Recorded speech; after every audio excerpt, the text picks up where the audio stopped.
नमस्कार मंडळी, मी अश्विनी महेश पाटील किचनमध्ये तुमच्या सगळ्यांचं स्वागत आहे। पावसाला सुरुवात झाली आणि संध्याकाळच्या वेळेस शाळेतनं मुलं आल्यानंतर त्याचप्रमाणे कामावरून आल्यानंतर सगळ्यांना भूक लागत असते, तर काहीतरी खायची इच्छा होते। तर चहासोबत बनवण्यासाठी आज मी कोबीची भाकरी बनवणार आहे। त्याला भानोलं सुद्धा म्हणतात। अगदी सोप्या पद्धतीने आणि थोडंसं वेगळ्या पद्धतीने आपण बघणार। तर चला आपण आपल्या रेसिपीला सुरुवात करूया। आता त्यासाठी जे मी साहित्य घेतले ते तुम्हाला मी दाखवते। तर मी कोबी घेतलेला आहे, तो स्वच्छ धुवून घेतला, त्यानंतर बारीक असा कापून घेतलेला आहे। बघू शकता एकदम बारीक असा कापलेला आहे।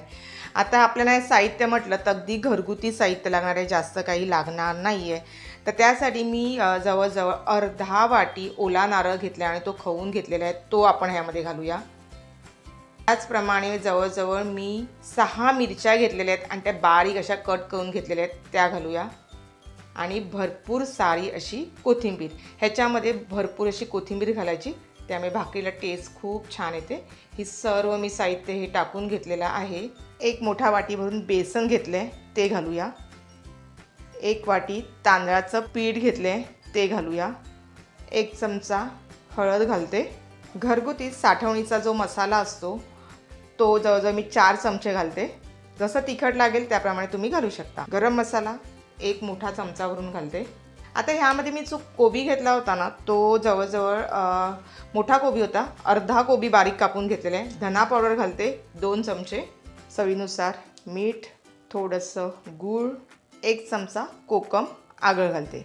आता कोकम आगळच्या इथे तुम्ही लिंबू किंवा चिंचसुद्धा घालू शकता, पण प्रमाण कमी ठेवा, खूप घालायचं नाही आहे। आता ही रेसिपी आहे ना अगदी साधी आणि सोपी आहे आणि अगदी मोजकी घरगुती साहित्यामध्येच आहे, कारण आपल्या सगळ्या रेसिपी आहेत ह्या घरगुती साहित्यामध्ये असतात आणि अगदी खूप छान छान होतात।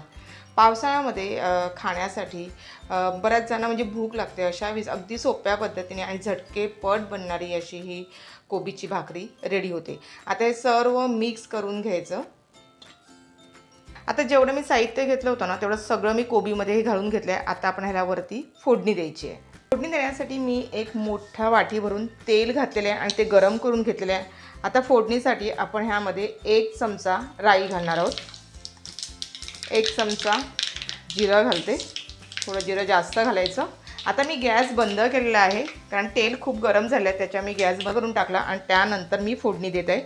आणि 1 टेबलस्पून आपल्याला हिंग पावडर घालायची आहे, 1 चमचा आलं लसूण पेस्ट घालायची आहे आणि ते सुद्धा आपल्याला मिक्स करून घ्यायचं आहे।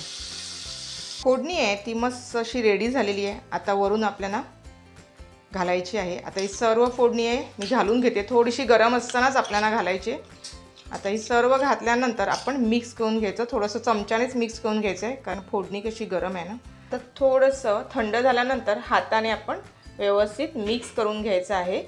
आता ह्यामध्ये काय करायचं आहे, आपल्याला थोडं थोडं पाणी घालून हे पीठ आहे हे सगळं मळून घ्यायचं आहे। खूप पाणी एकदम घालायचं नाही, कारण जेवढं आपल्याला पाणी लागेल तेवढंच आपण घालणार आहोत, कारण एकदम पाणी घातलं तर हे जे आपण साहित्य घातलं आहे ना ते सगळं लूज पडेल आणि भाकरी व्यवस्थित होणार नाही। त्याच्यामुळे काय होतं, थोडंसं पाणी घातल्यानंतर असं घट्ट असं करून हाताने मिक्स करून असं व्यवस्थित मळून घ्यायचं। आता हे सर्व साहित्य घातल्यानंतर मी मिक्स करून घेतलेलं आहे आणि मस्त असं आपण मिक्स करून घेतलं आहे। बघू शकता एवढं आपण लूज ठेवलं आहे। आता जवळजवळ मी 1 वाटी पाणी घेतलं होतं, ह्यामध्ये मला फक्त पाव वाटी पाणी लागलेलं आहे, जास्त पाण्याचा वापर मी केला नाही आहे। आणि थोडं थोडं पाणी घेऊन मस्त असं हे सगळं मिक्स करून घेतलं। आता मिश्रण रेडी झाल्यानंतर एक 5 मिनिटासाठी आपण झाकण लावून हे बाजूला ठेवून देऊया। कोबीची मी आज जी भाकरी बनवणार आहे ती उकडीच्या करंड्यामध्ये, आणि उकडीच्या करंड्यामध्ये बनवणार त्यासाठी मी ह्या उकडीच्या करंड्यामध्ये जी जाळी असते आपली ती मी घेतलेली आहे। तुमच्याकडे जर का उकडीचा करंडा नसेल तर तुम्ही इथे स्टीलची चाळणी असते ती घेतली तरीसुद्धा चालेल। थोडंसं मी हाताला ना तेल घेते आणि हे तेल आहे ना हे आपण पूर्ण ह्या चाळणीला व्यवस्थित लावून घ्यायचं। सर्व कॉर्नरने सुद्धा व्यवस्थित आपल्याला हे तेल आहे हे पसरवून घ्यायचं आहे, जेणेकरून हे आपण जेव्हा मिश्रण आहे ना ते व्यवस्थित आपण ज्यावेळेस पसरवणार तेव्हा व्यवस्थित असं हे ज्यावेळेस आपली भाकरी उकडली जाते ना त्यावेळेस व्यवस्थित निघाली पाहिजे। त्यासाठी खास ही सर्वात महत्त्वाची टीप आहे। हे व्यवस्थित असं मी तेल आहे हे लावून घेतलेलं आहे। 5 मिनिटं झालेली आहेत आणि सर्व मिश्रण आहे हे आपण ह्या जाळीमध्ये घालून घेऊया। आता या जाळीवर घातल्यानंतर व्यवस्थित पसरवून घ्यायचं आहे। ह्या अगोदरसुद्धा मी सांगितलं होतं, ज्या वेळेस आपण हे मिश्रण रेडी केलं होतं त्यावेळेस मी तुम्हाला सांगितलं होतं की जास्त पाण्याचा इथे वापर करायचा नाही आहे. कारण जर का तुम्ही जास्त पाण्याचा वापर केला ना तर कारण जाळीला कसं होल असतात आणि त्याच्यातनं सगळं पातळ असं बाहेर पडण्याची शक्यता असते. म्हणून त्यासाठी मी तुम्हाला अगोदरच सांगितलेलं की आपल्याला थोडंसं हे मिश्रण आहे रेडी करताना थोडंसं घट्टसर असं करून घ्यायचं आहे.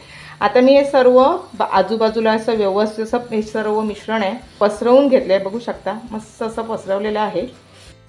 भाकरी उकडण्यासाठी मी करंडा घेतला आहे, त्याच्यामध्ये पाणी घेतलं आहे आणि ते गरम करून घेतलेलं आहे.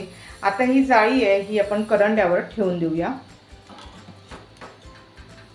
अर्धा तास मी मोठ्या शेगडीवर हा करंडा आहे हा उकळून घेतलेला आहे. थोडा जास्त वेळ लागलेला आहे. आता ही वडी आहे ही आपल्याला कशी रेडी झाली ते बघायचं आहे. त्याच्यासाठी आपण काय करायचं, एक स्पून घ्यायचा आणि तो ह्याच्यामध्ये घालायचा आहे आणि बिलकुल पीठ वगैरे ह्याला येत नाही. म्हणजे ही भाकरी आहे ही वडी आता रेडी झाली आहे. आता मी गॅस बंद करते आणि पूर्ण ही वडी आहे म्हणजे ही भाकरी आहे ही पूर्ण आपल्याला थंड करून घ्यायची आहे.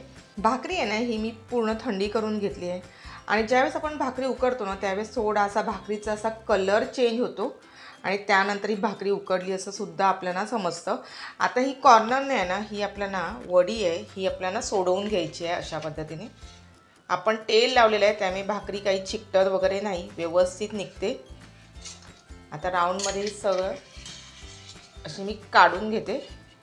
त्यानंतर आपल्याला असे कट करून घ्यायचे आहेत. आता जेवढी तुम्हाला साईज पाहिजे लहान मोठी त्याप्रमाणे तुम्ही याच्या भाकरीचे वड्या करू शकता. आता सर्व हे भाकरीचे तुकडे आहेत ना मी काढून घेते. हे बघा अशा साईजच्या, ह्याच्यापेक्षा आपण अजून थोडेसे लहान करूया. हे बघा आणि मस्त अशी शिजलेली आहे. थोडेसे असे लहान करायचे जेणेकरून हे व्यवस्थित फ्राय करता आले पाहिजे. आता ही सर्व मोकळी करून घेते आणि आता हे फ्राय करून घेऊया. वडी फ्राय करण्यासाठी मी एक लोखंडी तवा घेतलेला आहे आणि त्याच्यामध्ये तेल घातलेलं आहे आणि तेल आहे हे आपण पसरवून घेतले. आता ह्यावरती ना आपण थोडेसे तीळ घालणार. तुमच्याकडे काळे तीळ असतील ते घातले तरीसुद्धा चालतील किंवा पांढरे तीळ घातले तरीसुद्धा चालतील. आता तवा मस्त आपण गरम करून घेतलेला आहे. आता ही वडी आहे ना आपण एक एक ठेवून देऊया. आता खरपूस अशी वडी आहे ही आपण पॅनमध्ये तळून घ्यायची. मी डीप फ्राय केलं नाही आहे कारण ज्या लोकांना तेल जास्त आवडत नसेल तर त्यांच्यासाठी ही खास अशा पद्धतीने आपण पॅनमध्ये ही तळून घ्यायची. 1-2 मिनटातच ह्या वड्या आहेत ना अशा मस्त अशा फ्राय होतात आणि आपण ह्या पलटी करून घेऊया. कारण दोन्ही साईडने ना खरपूस अशा ह्या भाजून घ्यायच्या म्हणजे तळून घ्यायच्या आणि मला जेवढ्या लागतील ना तेवढ्याच मी ह्या वड्या आहेत ह्या तळून घेणार आणि बाकीच्या ज्या आहेत त्या फ्रीजमध्ये ठेवून देणार आहे. कारण जेव्हा आपल्याला लागेल तेव्हा आपण त्या काढून पुन्हा फ्राय करू शकतो. त्या सर्व आपण पलटी करून घेऊया. आणि जर का तुम्हाला असं काही वाटलं नाही इथे की तेल वगैरे कमी पडलं वगैरे असेल तर तुम्ही असं कॉर्नरने थोडंसं तेल आहे ना इथे सोडू शकता. मस्त अशी फ्राय झालेली आहे एक साईडने. आता हे सर्व मी पलटी करून घेतलेले आहेत. 1-2 मिनटं पुन्हा मी व्यवस्थित अशा फ्राय करून घेते आणि त्यानंतर एका प्लेटमध्ये सर्व करून घेते. कोबीची वडी आहे ना ती मी फ्राय करून घेतली आहे आणि मस्त अशी झाली आहे आणि खरपूस अशी आपण ही फ्राय करून घेतली आहे.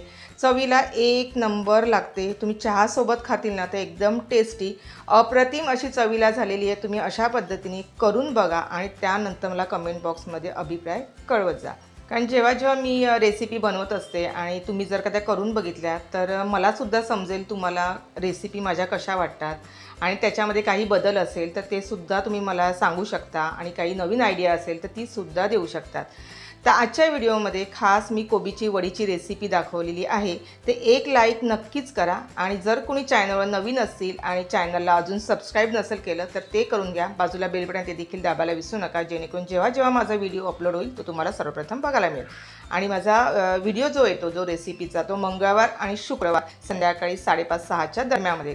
व्हेज नॉनव्हेज असे सर्व माझ्या रेसिपी असतात. त्याचप्रमाणे आपल्या चॅनलचं नाव आहे पायल किचन अँड ब्लॉग. त्याच्यामुळे जेव्हा मी बाहेर जाते तेव्हासुद्धा मी तुम्हाला त्या भागावरचे ब्लॉग दाखवत असते. तर ते सुद्धा बरेचसे आपल्या चॅनलवर मी व्हिडिओ अपलोड केले ते तुम्ही बघायला विसरू नका. आणि भरपूर मित्रमैत्रिणी नातेवाईकांमध्ये शेअर करा जेणेकरून त्यांनासुद्धा ही वडी कशी बनवायची ती माहिती मिळेल आणि आपलं चॅनल पुढे जाण्यासाठी सहकार्य होईल. अशाच भेटूया एक छानशा व्हिडिओला. तोपर्यंत बाय बाय. स्वस्त राहा, सुरक्षित राहा आणि खात राहा. धन्यवाद.